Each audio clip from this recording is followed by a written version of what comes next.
যখন শুনলাম আমাকে একটা মানসিক রোগী ছেলের সাথে বিয়ে দেওয়া হচ্ছে, আমার পায়ের তলা থেকে মনে হচ্ছিল মাটি সরে যাচ্ছে। বিয়েটা ঠিক করেছে আমার বাবা, যদিও আমার নিজের বাবা না, আমি তাদের পালিত মেয়ে। অনেক ছোট থাকতেই আমার বাবা মাকে হারিয়েছি, তাদের চেহারা আমার মনে নেই। আমাকে একটা এতিমখানা থেকে তুলে এনেছে একমাত্র আমার মায়ের জন্য। এখন আমি যাকে মা বলে জানি, একটা মৃত মেয়ে হয়েছিল, তার পাগলের মতন হয়ে যায়। তখন আমার এই বাবা আমাকে এতিমখানা থেকে তুলে এনে তার কোলে দেয়। যদিও পরে আমার একটা বোন হয়েছে, কিন্তু সে আমাকে নিজের মেয়ের থেকেও বেশি ভালোবাসে। কিন্তু লোকটাকে আমি যখন বাবা বলে ডাকি, তখন একদলা চাপা কষ্টে আমার মুখ বুজে আসে। কোনো দিনও তিনি আমাকে ভালো চোখে দেখেছেন কি না আমি জানি না। শুধু মা আর ছোট বোনটার দিকে তাকিয়ে পারি না কোথাও চলে যেতে। অভাবের সংসার, অনেক কষ্ট করে ইন্টার পর্যন্ত পড়েছি। ডাক্তার হওয়ার অনেক স্বপ্ন ছিল, কিন্তু গরিবের স্বপ্ন শুধু স্বপ্নেই আসে, কিন্তু জীবনে আসে না। বুবু, তোমাকে মা ডাকছে। দিবার কথা শুনে বাস্তবে ফিরে এলাম। ওকে বললাম, যা, আমি আসছি। ওকে আমি ছোটবেলা থেকে খুব ভালোবাসি। ও আমাকে নিজের বড় বোন মনে করে। মায়ের কাছে যেতে আমাকে জড়িয়ে ধরে কেঁদে উঠে বলল, মা রে, তনু, তোর বাবা তোকে একটা পাগল ছেলের সাথে বিয়ে ঠিক করেছে। আমি মায়ের মুখে পাগল কথাটা শুনে চমকে উঠলাম। আমার স্বামী হবে পাগল?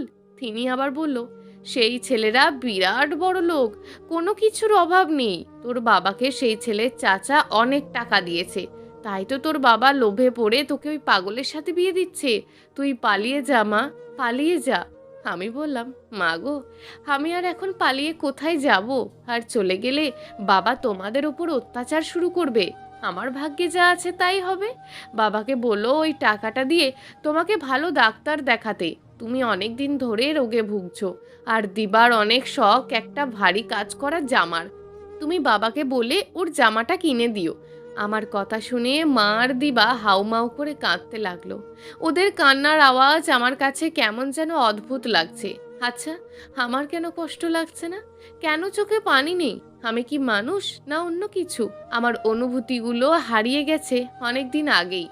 আজ বিয়ে। আমার বিয়ের সব খরচ শ্বশুর পাঠিয়ে দিয়েছেন। আমার গহনা, দামি শাড়ি, কসমেটিক সব দিয়েছেন। আমি এই সব কোনোদিনও চোখেও দেখিনি। যখন আমাদের আশেপাশে কোনো বড়লোক মেয়ের বিয়ে হয়, তখন তাদের এভাবে সাজানো হতো। দূরে দাঁড়িয়ে থেকে দেখতাম আর স্বপ্ন বুনতাম দু চোখে। আমারও স্বপ্ন পূরণ হয়েছে। আমিও রাজরানীর মতন থাকবো, কিন্তু কোনো রাজার না, একজন মানসিক রোগীর। ছি ছি, আমি কি ভাবছি এসব? হোক না সে পাগল, তবুও আমার স্বামী। শুনেছি বিয়ের আশেপাশে অনেক আসেনি, ভয়ে, পাগলের ভয়। যদি হঠাৎ করে তার পাগলামি শুরু হয়ে যায়। আমার খুব হাসি পেয়েছিল কথাটা শুনে। আচ্ছা, আমি তো তার ঘরের বউ, যদি পাগলামি শুরু করে তখন আমি কি আর সবার মতন পালাতে পারবো? রাতুল নাকি বিয়ে করবে না, ও পাগলামি শুরু করলো। ওর বলছে রিয়াকে ছাড়া আমি বিয়ে করব না। সবাই ওকে বুঝিয়েছে রিয়ার সাথেই বিয়ে হচ্ছে, তখন রাতুল করবে বলেছে। আমি বাসর ঘরে বসে আছি। আমার শ্বশুর ভীষণ বড়লোক। আমার কেমন যেন অস্বাভাবিক লাগছে। মনে হচ্ছে এসব জিনিস ধরলে কেউ হয়তো বলবে, তোমার এত বড় সাহস, লজ্জা করে না গরিব হয়ে বড় লোকদের জিনিস ধরতে? হঠাৎ করে আমি রাতুলের চিৎকার শুনতে পাচ্ছি। ও খুব চিৎকার করছে আর বলছে, আমাকে ছেড়ে দাও, ওই যে রিয়া আমাকে ডাকছে, আমি ওর কাছে যাব। হঠাৎ করে চরের শব্দ। কেউ মনে হলো কাউকে অনেক জোরে একটা চর দিল। আমার পরিস্থিতিতে আমার শরীর কাঁপছে ভয়ে। তারপরও সব কিছু চুপচাপ। একটু পর রাতুলকে শুইয়ে দেওয়া হলো। আমি যে ঘরে বসে আছি, আমি অবাক হয়ে তাকিয়ে আছি।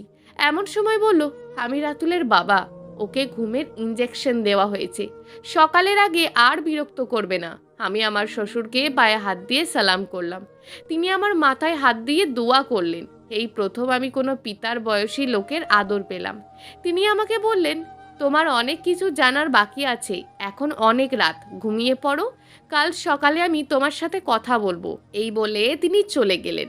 আমি রাতুলের ঘুমন্ত চেহারার দিকে তাকিয়ে আছি। কি নিষ্পাপ চেহারা! কেন ছেলেটা এমন হলো? আমার নিজের অজান্তে চোখ দিয়ে পানি গড়িয়ে পড়ছে। এমন সময় আমার শাশুড়ি এলো, তাকেও আমি সালাম করলাম। তিনি আমাকে তার হাতের বালা দুটি পরিয়ে দিয়ে বলল, এটা আমার শাশুড়ি আমায় দিয়েছিল, আজ আমি তোমাকে দিলাম। তুমি এই বাড়ির বউ, আমাদের সবার আদরের। এই সংসার এখন থেকে তোমার, তুমিই আঁকলে রেখো, আর আমার অবুঝ ছেলেটাকে তোমার ভালোবাসা দিয়ে ভালো করে দিও। আমার কেন যেন সেদিন এই বাড়ির সবার জন্য মায়া হয়ে গেল। মনে হচ্ছে সবাই আমার কত আপন। আমি যেন সবার কাছে বড় আদরের মেয়ে হয়ে গেলাম। ছোটবেলা থেকে বড় লোকদের জন্য একটা ঘৃণা হতো, আজ সব দূর হয়ে গেল। আমি রাতুলের কাছে গিয়ে বসলাম। ও কি কখনো আমাকে মেনে নেবে, নাকি সকালে আমাকে দেখে চিৎকার করে বলবে, এ কে, আমার রুমে কেন ঢুকেছে, ওকে এখনই চলে যেতে বলো। আচ্ছা, রিয়া কে? আর রাতুল এত রিয়া রিয়া কেন করে? আর আমাকে সকালে কি বলবে আমার শ্বশুর? কি এমন অজানা কথা আছে? কেন জানি খুব কান্না পাচ্ছে। শূন্যতা, পূর্ণতা, নির্ভরতা, নাকি নিঃসঙ্গতার জন্য জানি না। শুধু বুঝতে পারছি বুকের ভিতরে কোথায় যেন লোকানো জায়গা থেকে এক দল অভিমান প্রচণ্ড কান্না হয়ে দু চোখ ফেটে বেরুতে চাইছে। শূন্যতা তার ইচ্ছে মতো দেখাচ্ছে নিষ্ঠুর খেলা। আমি তো তোমার বুকে মাথা রেখে সারা জীবন বাঁচতে চাই, কেন এমন হলো? এইসব ভাবতে ভাবতে কখন যে ঘুমিয়ে পড়েছিলাম জানি না। যখন ঘুম ভাঙে দেখি সকাল হয়ে গেছে। আমার পাশে তখনও রাতুল গভীর ঘুমে মগ্ন। মনে হচ্ছে কোনো অবুঝ শিশু কোনো কিছুর ভয়ে গুটিসুটি দিয়ে ঘুমিয়ে আছে। আচ্ছা, আমি কি পারবো সারা জীবন ওর হাতটা শক্ত করে ধরে বেঁচে থাকতে? আমি ওয়াশরুম থেকে বের হয়ে নিজেকে চেঞ্জ করে সামনে বারান্দায় গিয়ে দাঁড়ালাম। এই প্রথম আমি ভালো করে সব কিছু দেখছি। আমার শ্বশুরের বিরাট 2 তলা বাড়ি, সামনে ফাঁকা মাঠ, এক পাশে ফুলের বাগান, অন্য পাশে হয়তো বিকেলে বসার জন্য একটা ছোট্ট পার্কের মতন করা হয়েছে। দেখলে খুব ভালো লাগে। বাগানের নাম না জানা কত ফুল ফুটে রয়েছে। একজন মালি দেখাশোনা করছে। হঠাৎ করে আমাকে দেখতে পেয়ে মালি কেমন যেন করে উঠল। কেমন একটা তার ভিতরে অপরাধ বোধ ভাব, হয়তো এই বাড়ির বউ বলে সম্মান দেখাচ্ছে। আমার খুব হাসি পেল। বলতে ইচ্ছে করছিল, আমিও তোমার মতো একজন মানুষ, ভাগ্য আমাকে এখানে আসতে বাধ্য করেছে। এমন সময় 15-16 বছরের একটা মেয়ে এসে আমাকে বলল, ভাবি, আপনাকে আম্মা ডাকছে। আমি হঠাৎ করে ভাবি ডাক শুনে চমকে উঠলাম। আমি জিজ্ঞাসা দৃষ্টিতে তাকিয়ে আছি মেয়েটার দিকে। মেয়েটা কে? ও হেসে বলল, আমি অনন্যা, এই বাড়ির মেয়ে। আমি হেসে দিলাম। তার মানে রাতুলের একটা বোন আছে, কিন্তু ওকে তো কাল দেখিনি। এমন সময় অনন্যা বলল, ভাবি, আমি কাল একটু অসুস্থ হয়ে পড়েছিলাম, তাই আপনার সাথে দেখা হয়নি। আমি অনন্যার সাথে ভিতরে গেলাম। যত দেখছি অবাক হয়ে যাচ্ছি। নাস্তার টেবিলে আমার শ্বশুর শাশুড়ি বসে আছে, কয়েকজন কাজের মানুষ, আর কত রকমের খাবার যে আমি নামও জানি না। আমাকে দেখে আমার শাশুড়ি মা বললেন, এসো আমাদের সাথে খেয়ে নাও, রাতুলের ঘুম ভাঙার কোনো ঠিক নেই। আমার কেমন যেন একটা অস্থির লাগছে, এক রাশ লজ্জা ঘিরে ধরেছে। আমার এমন অবস্থা দেখিয়ে আমার শ্বশুর অভয় দিয়ে বলল, আমরা তোমার বাবা মায়ের মতন, আমাদের সামনে তুমি কখনো লজ্জা পাবে না। তুমি শুধু এই বাড়ির বউ না, আর একটা মেয়ে। আমার চোখে পানি চলে এলো। আনন্দ কষ্ট দুটোই পাচ্ছি। এত সুখ কি আমার কপালে সইবে? খাওয়া দাওয়ার পর আমাকে আমার শ্বশুর তার রুমে নিয়ে গেলেন। এরপর শুরু করলেন সেই অজানা কথা। রিয়া হচ্ছে আমার বন্ধুর মেয়ে। আমার বন্ধু আমেরিকায় থাকতো, প্রতি বছর একবার আসে সপরিবার নিয়ে দেশে। আমার বাসায় ওঠে, 2 মাস কখনো 3 মাস কাটিয়ে যায়। আমার আজকের এই অবস্থান শুধু ওর জন্য। রিয়া আর রাতুল ছোটবেলা থেকেই খেলার সাথী। এদেশে আসলে দুজন মানিক জোর হয়ে থাকে। রাতুল মাস্টার্স কমপ্লিট করেছে, রিয়ার 1 বছর বাকি ছিল। আমাদের 2 বন্ধুর ইচ্ছে ছিল আমরা আমাদের সম্পর্কটা আরও গাঢ় করব, ওদের বিয়ে দেব। এতে করে রাতুল আর রিয়ারও কোনো অমত ছিল না। সে বছর আমার বন্ধু জানালো সে তার সমস্ত বিজনেস গুটিয়ে নিয়ে দেশে চলে আসছে। এবারই রিয়া আর রাতুলের বিয়ে দেবে, আর আমেরিকা ফিরে যাওয়ার ইচ্ছা নেই। রিয়া তাদের একমাত্র মেয়ে, বাকিটা জীবন এই দেশেই থেকে যেতে চায়। বিয়ে ঠিক হলো, সবাই খুব খুশি। রিয়া আর রাতুল দুজন দুজনকে আগের থেকে পছন্দ করে। তাদের খুশি যেন বহুগুণ বেড়ে গেল। বিয়ের আগের দিন রিয়া আর রাতুল গেল মার্কেট করতে। আজ কথা ছিল বিয়ের গয়না নিয়ে আসবে। রিয়া বায়না ধরলো সেও রাতুলের সাথে যাবে। সেদিন বাইরে প্রচুর বৃষ্টি, দুজনে গাড়ি নিয়ে বের হলো। ওরা যখন গহনা নিয়ে বের হয় তখন কিছু সন্ত্রাসের হাতে পড়ে। বাইরে বৃষ্টির লোক নেই বললেই চলে। গাড়ির ড্রাইভারকে আগে থেকেই মাথায় বাড়ি দিয়ে অজ্ঞান করে ফেলে। রাতুলের সাথে অনেক ধস্তাধস্তি হয়। একসময় ওকেও আঘাত করে মাথায়, নিয়ে যায় সমস্ত গয়না। কিন্তু রিয়া ওকে আজও খুঁজে পাইনি। ও বেঁচে আছে না মরে গেছে জানি না। আশেপাশের মানুষ ওদের হাসপাতালে ভর্তি করে। আমরা খবর পেয়ে যখন যাই তখন রাতুলের জ্ঞান ফেরেনি। আমার বন্ধু এই খবর পেয়ে সাথে সাথে হার্ট ফেল করে মারা যায়। কি কষ্টের পরিস্থিতি। যখন রাতুলের জ্ঞান ফেরে তখন জানতে পারে রিয়াকে পাওয়া যায়নি। তখন থেকেই ও কেমন যেন হয়ে যায়। কারোর সাথে কথা বলতো না, কারোর সাথে মিশতো না। একসময় ও পাগলামি শুরু করলো। রিয়াকে ও সব সময় দেখতে পায়। ও সব সময় ছুটে চলে যায়, যেদিকে চায় সেদিকে। রাতেও ঘুমের ভিতর কথা বলে। ও একসময় মানসিক রোগীতে পরিণত হয়। অনেক ডাক্তার দেখিয়েছি, কাজ হয়নি। শেষ চেষ্টা হিসাবে এক ডাক্তার বললেন ওকে বিয়ে দিলে হয়তো ঠিক হয়ে যেতে পারে। ওর এখন এমন একজনকে দরকার যে রিয়ার অভাব পূরণ করবে। তুমি হয়তো মনে করছো আমি তোমাকে কেন এই বাড়ির বউ করলাম, কারণ তোমার মতন একটা মেয়ে আমি খুঁজেছি। আমি জানি তোমার সম্পর্কে সব কিছু। তুমি অনেক বুদ্ধিমতী মেয়ে, যথেষ্ট ধৈর্যশীল। একমাত্র তুমিই পারবে আমার ছেলেকে ভালো করতে। একজন পিতা হিসাবে তোমার কাছে আমার আবদার, আমার ছেলেকে তুমি ছেড়ে কোনোদিনও যেও না। আমি কথাগুলি শুনে অবাক চোখে তাকিয়ে আছি। আমার শ্বশুর শাশুড়ির চোখে পানি। আজ তারা এত কোটিপতি হয়েও তাদের ছেলের জন্য আমার মতন একটা সামান্য মেয়ের কাছে আবদার করছে। এটা আমার চরম পাওয়া। আমি আমার শ্বশুরের পায়ে হাত দিয়ে বললাম, আমার জন্য দোয়া করবেন বাবা। আমি আপনার ছেলেকে আবার যেন আগের জীবনে ফিরিয়ে নিতে পারি। এমন সময় রাতুলের চিৎকার কানে এলো। ওর ঘুম ভেঙেছে। ও চিৎকার করে বলছে, মা মা, রিয়া কোথায়? ওকে দেখছি না কেন? আবার মনে হয় আমার সাথে লুকোচুরি খেলছে। এবার যদি ধরতে পারি না, একটা পিটান দেব। ও বলছে না ওকে না দেখলে আমার কষ্ট হয়? তুমি বলো না ওকে আমার সামনে আসতে। আমি আমার শাশুড়ির পিছনে দাঁড়িয়ে আছি, অনেকটা ভয়ে। কখনো এমন পরিস্থিতিতে পড়িনি। এমন সময় রাতুলের চোখ পড়ল আমার দিকে তাকিয়ে হেসে দিয়ে বলল, এই রিয়া, তুমি মায়ের পিছনে লুকিয়ে আছো কেন? আমি তোমাকে কত খুঁজেছি। কোথায় ছিলে এতদিন? এসো আমার সামনে এসো। দূরে আমার শ্বশুর দাঁড়িয়ে আছে, তার চোখে পানি, কিন্তু মুখে একটা মিষ্টি হাসি লুকিয়ে আছে, যে হাসির অর্থ তুমি পারবে আমার ছেলেকে ঠিক করতে। রাতুল আবার আমাকে বলল, কি হলো, তুমি আসবে না আমার কাছে? বুঝেছি তুমি রাগ করেছো। ঠিক আছে, আমি আর তোমার সাথে দুষ্টামি করব না। যা যা বলবে সব শুনবো। এবার আমি বললাম, ঠিক তো? আমি এখন থেকে যা বলবে শুনবে তো? রাতুল মাথা নেড়ে সায় দিল। আমি বললাম, এখন থেকে ঠিক মতন খাওয়া দাওয়া করবা, ওষুধ খাওয়া, কখনো চেঁচামেচি করবা না, তাহলে আমি আর কখনো হারিয়ে যাব না। আমার সব কথা রাতুল মেনে নিল। আমি আমার শাশুড়িকে বললাম, মা, আপনি রাতুলের খাবার দেন, আমি আজ ওকে নিজে খাইয়ে দেব। তিনি চোখ মুছতে মুছতে চলে গেলেন। আমি রাতুলকে মুখে তুলে খাইয়ে দিচ্ছি, আরও চুপটি করে বসে খাচ্ছে। আমার খুব ভালো লাগছে, দুজন লোকের মুখে হাসি ফোটাতে পেরেছি। কিন্তু রিয়া, ও যদি কখনো ফিরে আসে, এসে যদি ওর ভালোবাসা দাবি করে, আর রাতুল ও রিয়াকে পেয়ে আমাকে যদি চিনতে না পারে, ও যদি বলে তোমার সাথে থাকা আমার পক্ষে সম্ভব না, তুমি চলে যাও, তাহলে আমি কি পারবো সব মায়া ছিন্ন করে ফিরে যেতে?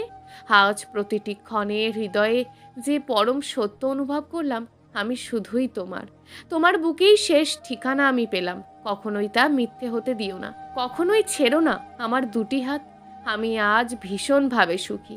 তোমার হাত দুটো আর দৃষ্টি ঘুরিও না ওই অদ্ভুত সুন্দর চোখ জোড়ার, যেখানে অপলক দিকে তাকিয়ে বৃষ্টির সাথেও আমি আনন্দ হয়ে ঝরেছিলাম।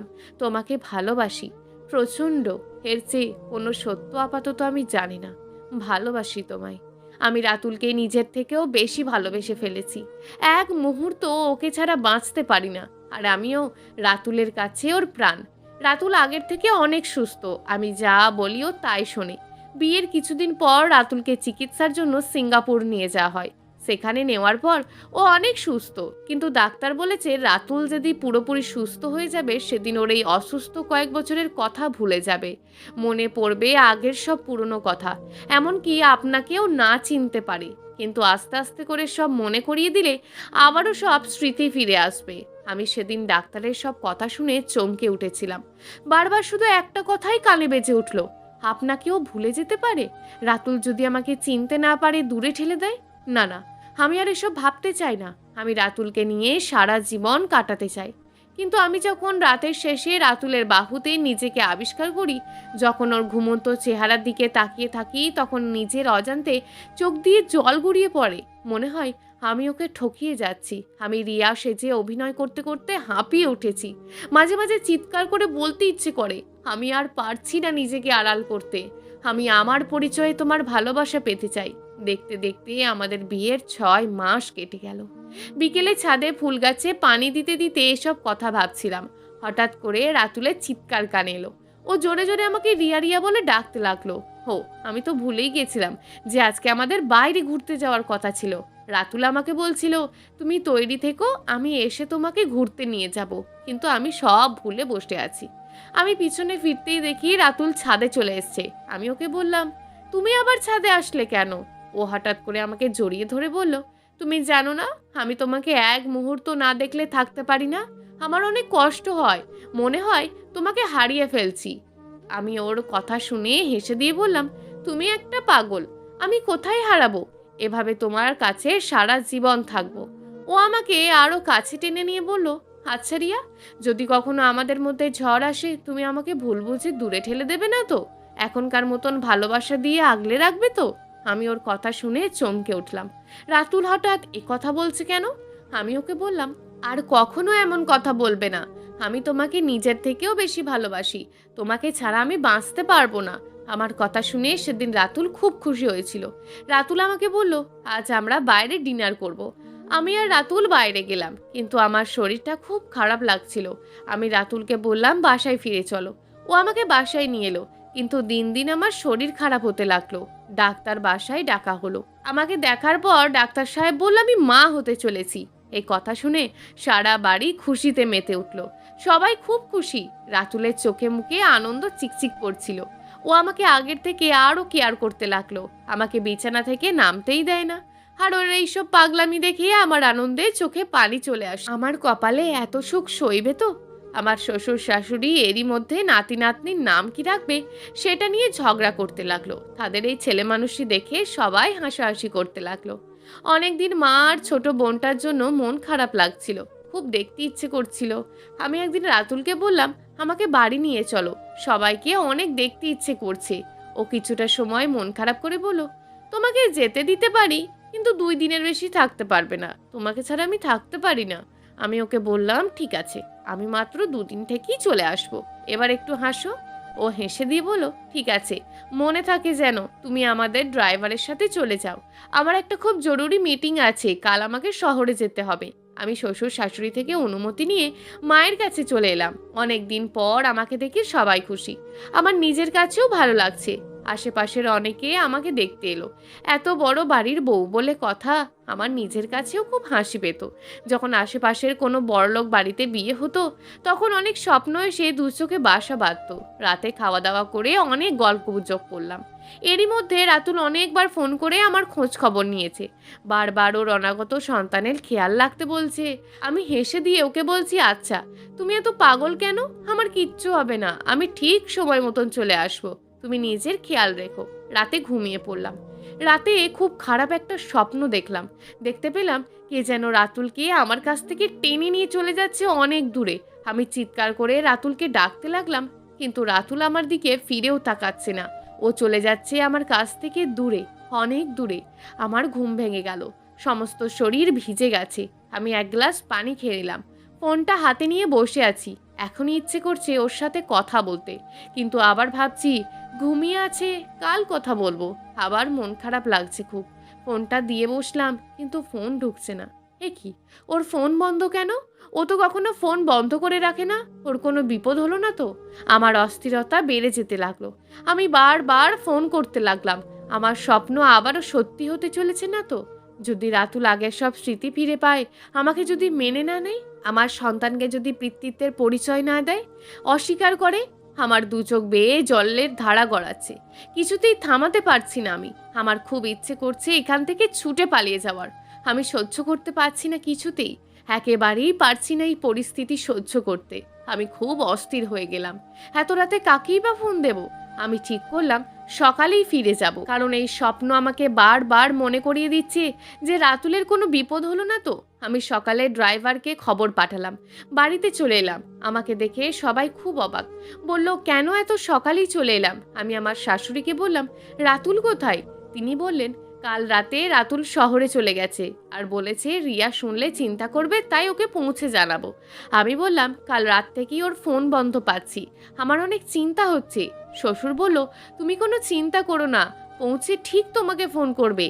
এইভাবে আমার সারা দিন কেটে গেল, ওর কোনো খোঁজ নেই। এবার বাসায় সবাই চিন্তায় পড়ে গেলাম। আমার শ্বশুর আর দেরি না করে লোক পাঠিয়ে দিলেন। আমরা খবর পেলাম রাতুল অ্যাক্সিডেন্ট করে সেই শহরের হাসপাতালে ভর্তি। আমি খবর পেয়ে জ্ঞান হারিয়ে পড়লাম। যখন জ্ঞান ফিরলো দেখি আমার সামনে ডাক্তার বসে আছে। আমি আমার শ্বশুরকে বললাম, আজই আমি সেখানে যাব। তিনি বললেন, ঠিক আছে, তুমি আগে সুস্থ হও, তারপর অবশ্যই যাব আমরা।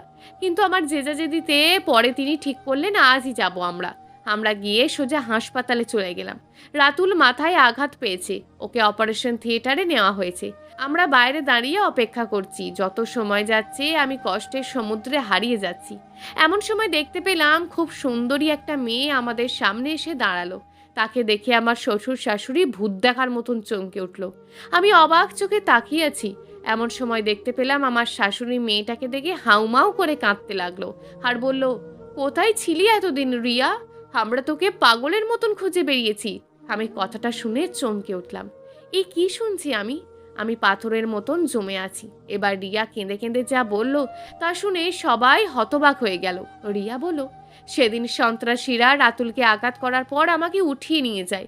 তারপর এক এক করে ওই জানোয়ারের দল আমাকে রেপ করে। আমি বেঁচেও আজও মরে আছি। কিভাবে এই কলঙ্কিত জীবন নিয়ে রাতুলের কাছে ফিরে যাব? তাই আজও আমি এইভাবেই বেঁচে আছি। আত্মহত্যা করা মহাপাপ, না হলে অনেকদিন আগেই জীবন শেষ করে দিতাম। এই বলে রিয়া কান্নায় ভেঙে পড়ল। ওর কথা শুনে সবার চোখের পানি ছলছল করছে। কি হলো ওর জীবনটা? এভাবে রিয়া কিছু সময় কান্না করার পর যখন স্বাভাবিক হলো, তখন আমার দিকে চোখ গেল। আমাকে দেখে অবাক চোখে কিছু সময় তাকিয়ে থেকে বলল, কে মেয়েটা? ওর কথাটা শুনে আমি একটু চমকে উঠলাম। আমার শাশুড়ি বলল, ওর নাম অবন্তী, রাতুলের বউ। রিয়া কথাটা শুনে চমকে উঠেছিল। ওর চোখে পানি দেখা গেল। ওর চোখের পানি লোকাতে অন্যদিকে তাকিয়ে রইল। একটু পর আমার হাত ধরে বলল, কোনো চিন্তা করবেন না, আমি খুব শীঘ্রই রাতুলকে সুস্থ করে তুলব। আমি ভালো করেই বুঝতে পারছিলাম কথাটা বলার সময় রিয়ার গলাটা কেঁপে কেঁপে উঠছিল। হয়তো আমাকে মেনে নেওয়াটা ওর জন্য অনেক কষ্টের বিষয় ছিল। মনে পড়ছিল রাতুলের সাথে কাটানোর সময়গুলো। তারপর আবার বলল, আমি এই হাসপাতালের নার্স। কাল রাতুলকে এখানে ভর্তি করা হয়। ও অনেক মাথায় আঘাত পেয়েছে। রাতুলের অপারেশন শেষ হয়ে গেছে, জ্ঞান ফিরতে অনেক দেরি হবে। আমাদের জোর করে রিয়া ওর বাসায় নিয়ে যেতে চাইলো, কিন্তু আমি রাতুলকে রেখে কিছুতেই যেতে চাইছি না। এদিকে শরীর খুব খারাপ লাগছে, মনে হচ্ছে এখনই মাথা ঘুরে পড়ে যাব। সারা দিনের জার্নি আর আগের রাতের নির্ঘুম শরীর আমার আরও খারাপ হতে লাগলো। আমি ভাবতে লাগলাম, কি হবে এখন? রাতুল যদি এখন রিয়াকে দেখে সব আগের কথা মনে পড়ে যায়, তখন কি হবে? আমার কষ্টে বুক ফেটে যাচ্ছে। কি হবে আমার গর্ভের সন্তানের? আমার শ্বশুর তখন আমার মুখ দেখে বুঝতে পারছিল আমার মনের কথা। তিনি আমাকে বললেন, তুমি কোনো চিন্তা করো না, আমরা আছি তোমার পাশে। রাতুলকে সব বুঝিয়ে বলবো, সব কিছু ঠিক হয়ে যাবে আগের মতন। একটু আগে রাতুলের জ্ঞান ফিরেছে। ডাক্তার জানালো রাতুল আগের সব স্মৃতি ফিরে পেয়েছে। আমার কথাটা শুনে মনে হলো আমি আমার জীবন আবার ফিরে পেয়েছি। আমার শ্বশুর বলল, বৌমা, আমি জানি তোমাকে সব কিছু বুঝিয়ে বলতে হবে না, তুমি পরিস্থিতি বুঝতে পারছো, কিন্তু তুমি এখন কিছুতেই ভেঙে পড়বে না। নিজেকে শক্ত করো। কিছুদিন রাতুল হয়তো তোমাকে মেনে নিতে পারবে না, কিন্তু যখন শুনতে পারবে ওর সন্তান তোমার গর্বে, তখন নিজেই তোমাকে মেনে নেবে। আমার কথাগুলি শুনে খুব কষ্ট হচ্ছিল, কিন্তু আমি বললাম, বাবা, আপনি কোনো চিন্তা করবেন না, আমি সব কিছু মেনে নিয়ে ধৈর্য ধরবো। সারা জীবন অপেক্ষা করব রাতুলের জন্য। আমার শ্বশুর শাশুড়ি ভিতরে গেল রাতুলের সাথে দেখা করতে। আমি বাইরে দাঁড়িয়ে দূর থেকে ওকে দেখতে পেলাম। ইচ্ছে করছিল ওকে খুব কাছ থেকে দেখতে। আমার শ্বশুর শাশুড়িকে দেখে রাতুল বলল, মা, বাবা, রিয়া কোথায়? সন্ত্রাসীরা আমার মাথায় জোরে আঘাত করেছিল, তারপর আর কিছু মনে নেই। আমার শ্বশুর বলল, রিয়া ভালো আছে, ওকে কোনো ক্ষতি করতে পারেনি। তুমি সুস্থ হও, তারপর ওর সাথে দেখা করো। আমি দূরে দাঁড়িয়ে সব কথা শুনতে পারলাম। আমার মনে হচ্ছিল কেউ মনে হয় আমার বুকে ছুরি দিয়ে আঘাত করছে, আমার কলিজা ছিঁড়ে ফেলছে। আমি আর নিজেকে সামলাতে পারছিলাম না, হাউমাউ করে কাঁদতে লাগলাম। এমন সময় আমি কারোর হাতে স্পর্শ টের পেলাম। দেখতে পেলাম রিয়া আমার পিছনে দাঁড়িয়ে আছে, আমার চোখের পানি মুছে দিয়ে বলল, আমি সব জানি, তুমি চিন্তা করো না, তোমার রাতুল তোমারই থাকবে, আমি তোমাদের জীবনে আসবো না কোনো দিনও বাধা দিতে। ওর কথা শুনে আমি আরও জোরে কাঁদতে লাগলাম। খুব করে চাইছি রাতুলের হাতটা ধরে বলতে, আমি তোমাকে মিস করছি দিনের পর দিন, তোমাকে ছাড়া এই পৃথিবী বড্ড অসহায় লাগছে, মনে হচ্ছে আমার চারিদিকে ঘুটঘুটে অন্ধকার। রিয়া আমাদের ওর বাসায় জোর করে রেখে দিয়েছে। ওর এক কথা, আমার এই শরীর নিয়ে হোটেলে থাকা যাবে না। কিন্তু একটা জিনিস লক্ষ্য করলাম, রিয়া নিজেকে আড়াল করে রেখেছে রাতুলের সামনে থেকে। আমি রোজ গভীর রাতে রিয়ার নিঃশব্দ কান্নার আওয়াজ শুনেছি। হয়তো নিজের জীবনের এই ঘটনার জন্য গুমড়ে মরে প্রতিটা সময়। আমার খুব কষ্ট হয় রিয়ার জন্য। কেন হলো এমন ওর জীবনটা? আচ্ছা, পৃথিবীতে সব থেকে অসহায় কে, আমি নাকি রিয়া? এভাবেই কেটে গেছে এক সপ্তাহ। আমি প্রতিদিন লুকিয়ে লুকিয়ে রাতুলকে দেখতে যেতাম, দূর থেকে দেখতে পেতাম ওর মুখটা। রাতুলের সন্তান একটু একটু করে আমার ঔরসে বড় হচ্ছে। ও কি মেনে নেবে এই অনাগত সন্তানকে? আজ আমাদের ফেরার পালা। রিয়া আমার হাতটা ধরে বলেছিল, তুমি কোনো চিন্তা করো না, আমি সব ঠিক করে ফেলবো। আর আমি কিছুদিন পরেই আমেরিকা চলে যাচ্ছি, হয়তো আর কোনোদিনও তোমাদের সাথে দেখা হবে না। আমি রিয়াকে জড়িয়ে ধরে কেঁদে ফেললাম। কেন যেন ওকে খুব আপন মনে হচ্ছিল। মনে হয়েছিল এখনো এমন একটা মেয়ে আছে যে কিনা অন্য একটা মেয়ের জন্য এত বড় কষ্ট মেনে নেয়। আমরা সবাই একসাথেই ফিরে যাচ্ছি, কিন্তু আমার পরিচয় কি দেব রাতুলের সামনে? সবাই গাড়িতে আমার জন্য অপেক্ষা করছে। আমি কাছে যেতেই আমার শ্বশুর বলল, এর নাম অবন্তী, আমার এক আত্মীয়, এখন থেকে আমাদের সাথেই থাকবে। এই কথা শুনে একবার রাতুল আমার দিকে তাকালো, তারপর চোখ ফিরিয়ে নিয়ে একটা গভীর চিন্তায় ডুবে গেল। আমার মনে হচ্ছে ও এখন রিয়াকে নিয়েই চিন্তা করছে। আমি অসহায় চোখে বারবার রাতুলের দিকে তাকাচ্ছি, আর ভেসে উঠছে আমার আর রাতুলের অনেক ভালোবাসার কথা। বাসায় ফেরার পর রাতুল ওর ঘরে চলে গেল। আগের থেকেই ওর ঘর থেকে আমার জিনিসপত্র সরিয়ে রাখা হয়েছে, ঠিক আগে যেমনটা ছিল। ওর পাশের রুমে আমাকে থাকতে দেওয়া হলো, কিন্তু আমার কিছুতেই মন টিকছে না এই ঘরে। বারবার ইচ্ছে করছে রাতুলের বুকে মাথা রেখে অনেক দূরে হারিয়ে যেতে। রাতুলের বাসায় এসে বারবার রিয়াকে খুঁজতে লাগলো, কিন্তু আমার শ্বশুর রাতুলকে বলল, এখনো তুমি পুরোপুরি সুস্থ না, আগে সুস্থ হও, তারপর তোমাকে রিয়ার কাছে নিয়ে যাব। কিন্তু রাতুল কিছুতেই মানতে নারাজ। ওর এক কথা, আমি আগে রিয়ার সাথে দেখা করতে চাই। ওদিকে রিয়া আমার শ্বশুরকে আসার আগে বলেছিল, আঙ্কেল, আমি কিছু কথা বলতে চাই। জানি এই কথাগুলি শুনে আপনি অনেক অবাক হবেন, কিন্তু এছাড়া আমার আর কোনো পথ নেই। অবন্তী রাতুলকে সুস্থ করে তুলেছে, আমি চাই না ও রাতুলকে হারিয়ে ফেলুক। আমি ছিলাম রাতুলের এক মিথ্যে স্বপ্ন, কিন্তু আজ অবন্তী রাতুলের সব কিছু। ওদের ভালোবাসার ফসল অবন্তীর গর্বে। তাই রাতুলকে মেনে নিতে হবে সব কিছু, ভুলে যেতে হবে অতীত। আঙ্কেল, আপনি একটা মিথ্যে কথা বলবেন রাতুলকে, বলবেন আমি রাতুলকে নিয়ে আর চলতে চাই না। আমি আমার এক বন্ধুকে বিয়ে করে আমেরিকা চলে গেছি, এতে করে রাতুল আমাকে ঘৃণা করবে আর ভুলে যাবে আমাকে। এই বলে হাউমাউ করে কাঁদতে লাগলো। আমরা সবাই চমকে উঠেছিলাম ওর কথা শুনে, কিন্তু ও জেদ করে বলেছিল, এই কথা না বললে আমি আর কোনোদিনও আপনাদের সাথে যোগাযোগ করব না। সেদিনের কথা শুনে আমার শ্বশুর রাতুলকে সব জানালো।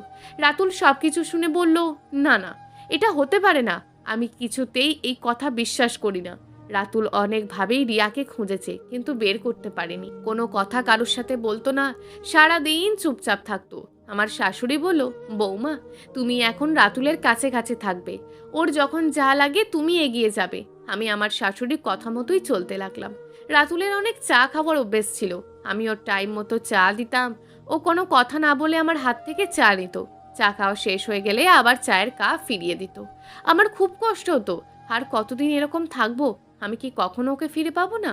একদিন সকালে রাতুলের গেলাম চা নিয়ে, দেখি ও ঘরে নেই, সারা ঘর এলোমেলো। আমি যত্ন করে ওর ঘর গুছিয়ে রাখছি, হঠাৎ করে চোখটা ভিজে গেল। একসময় এই ঘরে আমি রাত কাটিয়েছি রাতুলের বুকে মাথা রেখে, অনেক স্বপ্ন দেখেছি আমরা দুজন মিলে, আর এখন আমি কাটাই নির্ঘুম রাত। আমার ঘুম আসে না, জেগে জেগে রাত বের করি। এমন সময় কারোর পায়ের আওয়াজ শুনতে পেলাম। রাতুল ফিরেছে, দেখতে দেখতেও চলে এলো। আমার বুকটা দূর দূর করছে। এখন যদি বলে আমার ঘরে আপনার কি, আমি কি বলবো এর উত্তরে? রাতুল ঘরে ঢুকে আমাকে বলল, আপনি কিছু বলবেন? আমি কিছু সময় চুপ থেকে বললাম, আপনার ঘরটা এলোমেলো, তাই এসেছিলাম গুছিয়ে রাখতে। ও, আর কিছু না বলে ওয়াশরুমে চলে গেল। আমি ওর ঘর থেকে বের হয়ে এলাম। মাঝে মাঝে ওর সাথে আমার টুকটাক কথা হতো। ও আমাকে দেখলে কিছু সময় তাকিয়ে থেকে বলতো, আপনার শরীর তো দিন দিন খারাপ হচ্ছে, নিজের দিকে খেয়াল রাখবেন। আমি ওর এইটুকু কথাতেই অনেক খুশি ছিলাম। এইটাই তো ছিল আমার জন্য অনেক পাওয়া। দেখতে দেখতে ডেলিভারির সময় হয়ে গেল। আমাকে হাসপাতালে ভর্তি করা হয়েছে। সবাই এসেছে শুধু রাতুল ছাড়া। আর ও আসবেই বা কেন? আমি ওর কে বা হই? খুব কষ্ট হচ্ছিল আমার। শেষবারের মতন ওকে বলতে ইচ্ছে করছিল, আমি তোমার অনাগত সন্তানের মা, একবার হাতটা শক্ত করে ধরো। কিন্তু না, ও আসেনি। আমার একটা ফুটফুটে মেয়ে হলো। সবাই খুব খুশি। আমি আর আমার মেয়ের চেহারা দেখে সব ভুলে গেলাম। দুদিন পর রাতুল দেখতে হলো, হয়তো দায় সারতে। আমি বসে বসে দেখছি রাতুলকে। ও আসতেই আমার শাশুড়ি মেয়ে ওর কোলে তুলে দিয়ে বলল, রাতুল মেয়েকে কোলে নিয়ে এক দৃষ্টিতে তাকিয়ে আছে। ওর হাত কাঁপছে, চোখের দৃষ্টি তো একটা অন্য রকমের অনুভূতি। এখন সময় এসেছে সব কিছু খুলে বলার। আমি চাই আমার সন্তান প্রথম থেকেই ওর বাবার আদর, মমতা, ভালোবাসা সব কিছু নিক। আমি শাশুড়ি মার দিকে আর তাকিয়ে আছি। তার দৃষ্টি বলছে, তুমি সব কিছু খুলে বলো। তিনি রুম থেকে বের হয়ে গেলেন।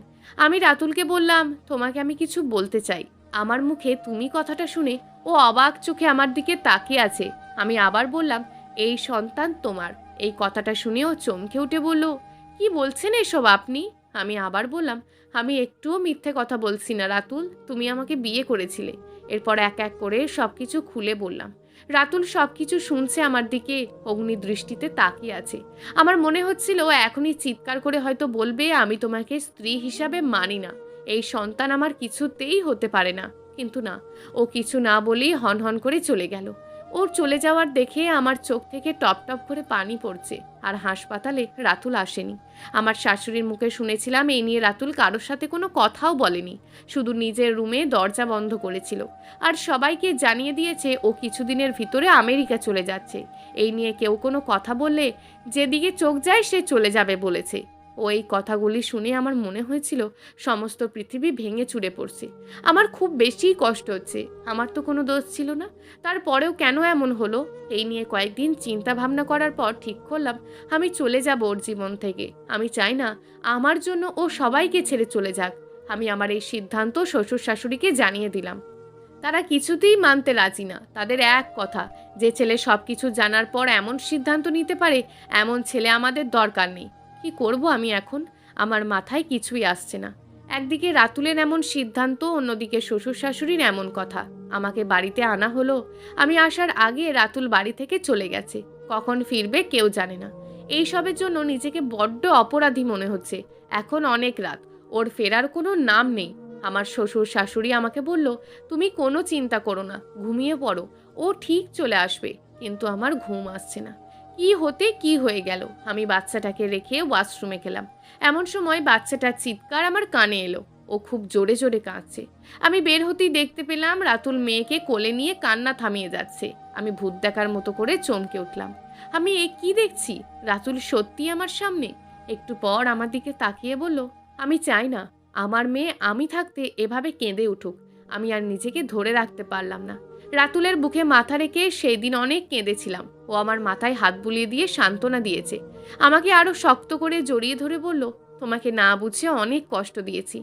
আমি আর কোনোদিনও তোমার চোখে পানি দেখতে চাই না। আমার ওর কথা শুনে আরো চোখ দিয়ে পানি পড়তে লাগলো। আমি আজ ভীষণ সুখী।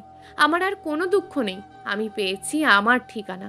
আমি আর কোনো কিছু চাই না। জীবনে আমার আর কি থাকতে পারে? রাতুল এগিয়ে গেল ওর সন্তানের দিকে, পরম মমতা নিয়ে ওকে বুকে টেনে নিল। প্রিয় দর্শক, এই গল্পটা আপনাদের কেমন লাগলো তা অবশ্যই একটি কমেন্ট করবেন। আর যদি গল্পটা আপনাদের ভালো লেগে থাকে তাহলে ভিডিওটিতে একটি লাইক করে দেবেন এবং এই ধরনের ভিন্ন স্বাদের গল্প শোনার জন্য চ্যানেলটিকে অবশ্যই সাবস্ক্রাইব করে আমাদের সঙ্গে যুক্ত থাকুন।